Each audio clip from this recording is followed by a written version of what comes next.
Assalamualaikum warahmatullahi wabarakatuh. Kami dari kelompok 1 dengan anggota saya sendiri, Nabila Fronika, rekan saya Feni Oktiolanda dan Ranika Putra. Di sini kami akan membahas mengenai desain kompetisi, yang mana terbagi menjadi 6 pembahasan. Yang pertama tentang pengertian desain pembelajaran, tentang pengertian kompetisi dan karakteristiknya, mendesain kompetisi, tujuan pembelajaran, dan bagaimana hubungan kompetisi pembelajaran dengan tujuan pembelajaran tersebut. Baik, di sini saya akan menjelaskan mengenai pengertian desain pembelajaran. Desain pembelajaran adalah praktik penyusunan media teknologi komunikasi dari isi untuk membantu agar dapat terjadi transfer pengetahuan secara efektif antara guru dan peserta didik yang meliputi penentuan status awal dan pemahaman peserta didik, perumusan tujuan pembelajaran, dan merancangnya. Ini menurut Regulo, desain pembelajaran adalah proses untuk kita menentukan metode pembelajaran apa yang paling baik dilaksanakan agar timbul perubahan pengetahuan dan keterampilan pada diri pengajar ke arah yang dikehendaki. Sedangkan menurut Briggs, di sini desain pembelajaran adalah rencana tindakan terintegrasi yang meliputi komponen tujuan, metode, penilaian, dan untuk memecahkan masalah atau memenuhi kebutuhan. Selanjutnya adalah pengertian dari kompetensi dan karakteristiknya. Kompetensi adalah kecakapan yang memadai untuk melakukan suatu tugas atau sebagai memiliki keterampilan, kecakapan yang diisyaratkan, sedangkan kompetensi menurut Van Loof, Van der Donk, dan N. Gemmel menyatakan kompetensi adalah sebuah karakteristik manusia yang berhubungan dengan efektivitas performa. Karakteristik ini dapat dilihat seperti gaya bertindak, berperilaku, dan berpikir. Di sini banyak dijelaskan pada makalah kami menurut Pak ahli terdiri dari kompetensi. Yang pertama dari motivasi. Motivasi ini adalah sesuatu di mana seseorang secara konsisten berpikir sehingga ia melakukan tindakan. Yang kedua adalah drive. Drive ini adalah watak yang membuat orang untuk berperilaku atau bagaimana seorang merespon sesuatu dengan cara tertentu.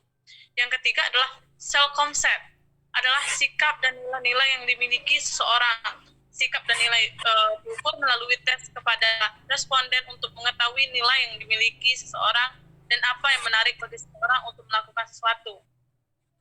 Dan untuk selanjutnya, pembahasan mengenai mendesain kompetensi dan selanjutnya akan dijelaskan oleh rekan saya, Feni Oktiolanda. Selanjutnya, cara mendesain kompetensi. Yang pertama, cara mendesain kompetensi inti. Kompetensi inti merupakan terjemahan atau operasionalisasi standar kompetensi lulusan atau bisa disebut dengan SKL. Dalam bentuk kualitas yang harus dimiliki mereka yang telah menyelesaikan pendidikan pada satuan pendidikan tertentu atau jenjang pendidikan tertentu. Yang kedua ada kompetensi dasar.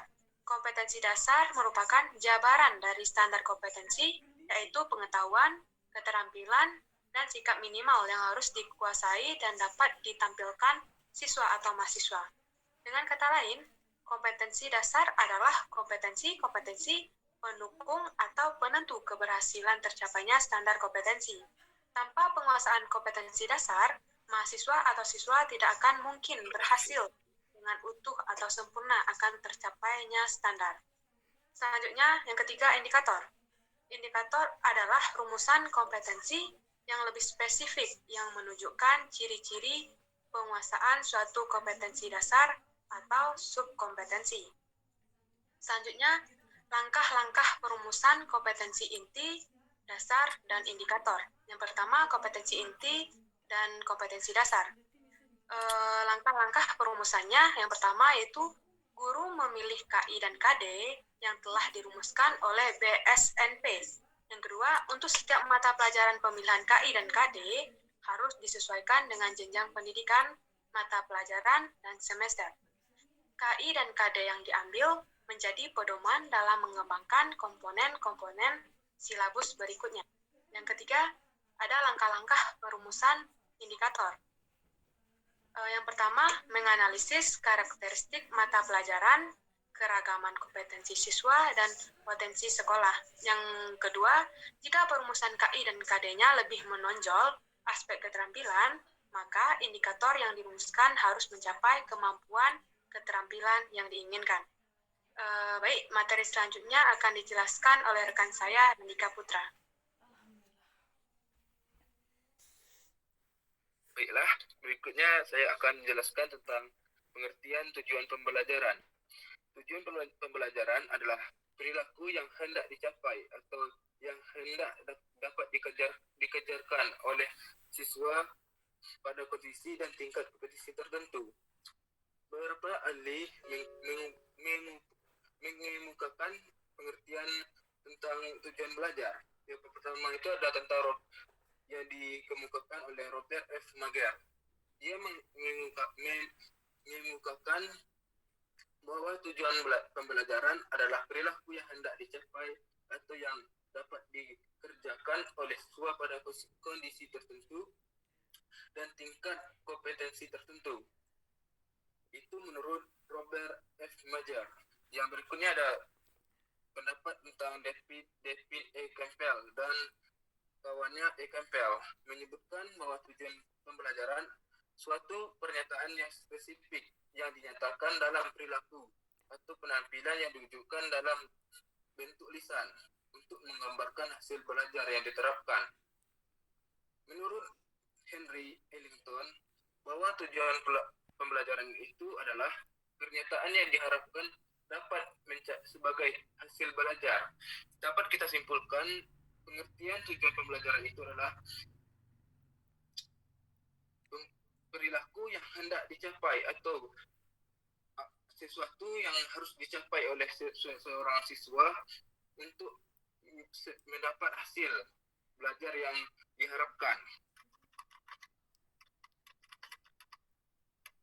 Meski para ahli memberikan rumusan tujuan pembelajaran yang beragam, tapi semuanya menunjukkan pada esensi yang sama, bahwa tujuan pembelajaran adalah tercapainya perubahan perilaku atau kompetensi pada siswa setelah mengikuti kegiatan pembelajaran.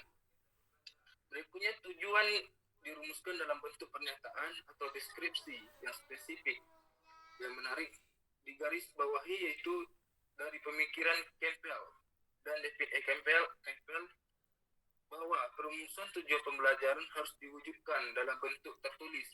Hal ini mengandung implikasi bahwa setiap perencanaan pembelajaran seyogyanya dibuat secara tertulis. Berikutnya ada hubungan kompetensi pembelajaran dengan tujuan pembelajaran.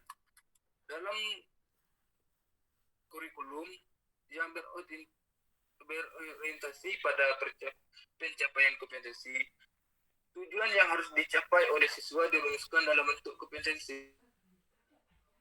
Konteks pengembangan kurikulum. Kompetensi adalah perpaduan dari pengetahuan, keterampilan, nilai, dan sikap yang direfleksikan dalam kebiasaan berpikir dan bertindak.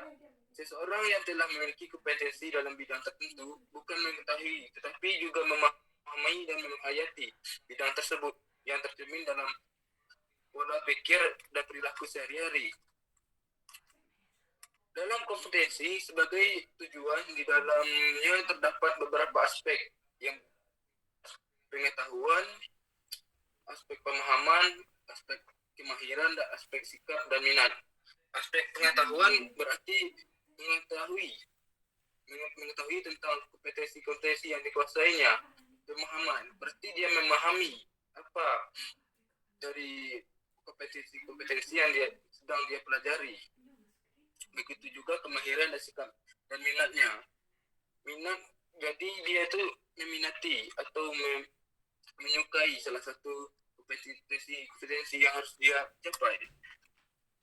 Sesuai dengan aspek-aspek di atas, maka tampak bahwa kompetensi sebagai tujuan dalam kurikulum bersifat kompleks. Artinya bertujuan mengembangkan pengetahuan, pemahaman, kecepatan, nilai sikap, dan minat siswa agar mereka dapat melakukan sesuatu dalam bentuk kemahiran serta disertai dengan rasa tanggung jawab.